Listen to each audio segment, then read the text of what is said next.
ओम विश्वानि देव सवितरुर्दुरितानि परासुव यद्भद्रं तन्नासुव। ओम शांति शांति शांति। ये बहुत प्रसन्नता की बात है कि यूएसए में जितने भी हिंदू मंदिर हैं उनके बीच में ये प्रयास चल रहा है कि हम मिलजुल करके बेहतर क्या करें। ये समय ऐसा ही है कि मिलजुल करके ही काम करना पड़ेगा। वो पौराणिक उपाख्यान के असुरों का आक्रमण हुआ, देवताओं ने एक एक करके प्रयास किया तो सब हार करके लौट आए। जब हारने लगे तब ब्रह्मा जी से कहा तो उन्होंने कहा तुम सब अपनी विशेषताएं हमें दे दो। हर एक अपनी अपनी विशेषता दी और उन विशेषताओं का जो एकत्र स्वरूप हुआ वो दुर्गा हुई। उस समय दुर्गा का क्या स्वरूप था हम लोगों ने नहीं देखा, लेकिन इस समय दुर्गा का यही रूप होगा। देववृत्ति के अच्छी प्रवृत्ति वाले लोग अपनी अपनी विशेषताएं इकट्ठी कर ले। जितने भी संगठन हैं उन सब के साथ अपनी अपनी कुछ विशेषताएं, हर एक के पास अपनी कुछ स्पेशलिटीज होती हैं। अगर ये मेरी है, अगर ये मेरी है और ये तो इस पर मेरा ही नाम होना चाहिए, ऐसा रहा तो अग्नि बड़े तेजस्वी और उनसे वायु बड़े तेजस्वी, उससे इंद्र बड़े तेजस्वी, सब अपनी अपनी खींच के रखेंगे तो असुरता से पराजित ही होना पड़ेगा। क्यों?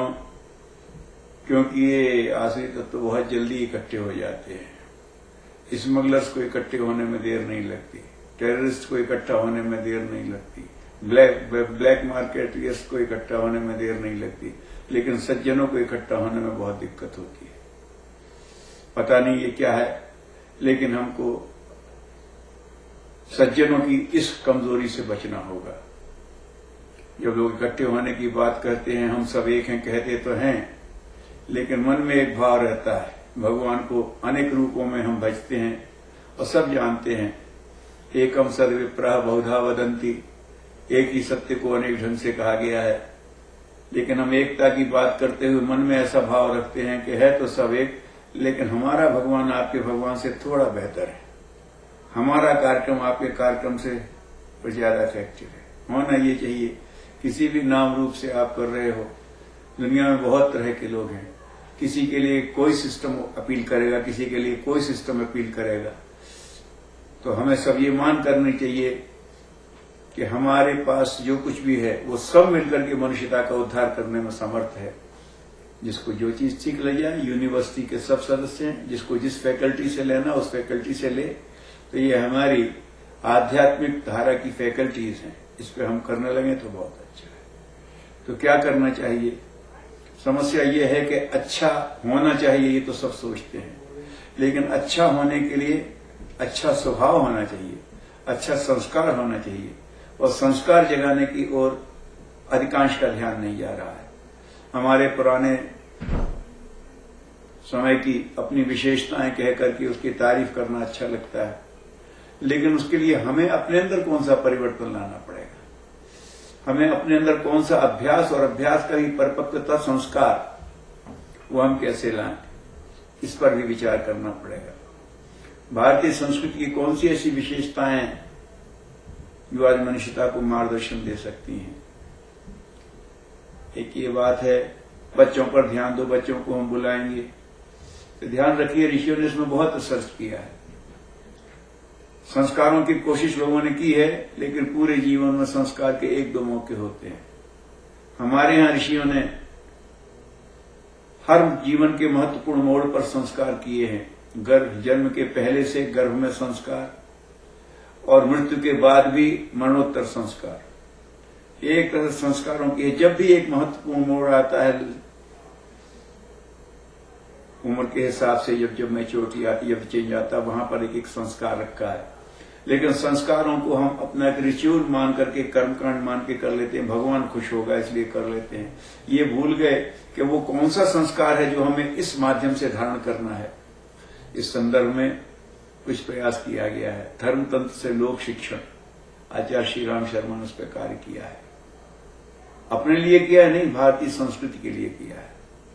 संस्कार परंपरा अगर चल पड़े तो प्रयास करना चाहिए। एक और बात ध्यान देने की है, हम बुराई करते हैं, कभी इस्लाम की करते हैं, कभी क्रिश्चियनिटी की करते हैं, लेकिन वो अपने धार्मिक केंद्र में कितनी अच्छी प्रशिक्षण की व्यवस्था रखते हैं, उसको हम अपनाने का प्रयास नहीं करते। किसी को बुरा कहने से हमारा भला नहीं होगा, हमें ही भलाई पकड़नी होगी। क्या हम अपने पुरोहितों को पादरी जैसा जीवंत बना सकते हैं? तो काम चल जाएगा। बहुत अच्छे लोग छोड़ करके वो अगर चले जाते हैं तो आदिवासियों में जीवन काट देते हैं। हमें अपने ही पिछड़े लोग पराये लगते हैं, इसलिए लोग उनको ले जाते हैं। इस पर ध्यान दिया जाए, ऐसे पुरोहितों को तैयार किया जाए। युग निर्माण योजना के अंतर्गत ऐसे बहुत से सूत्र हैं।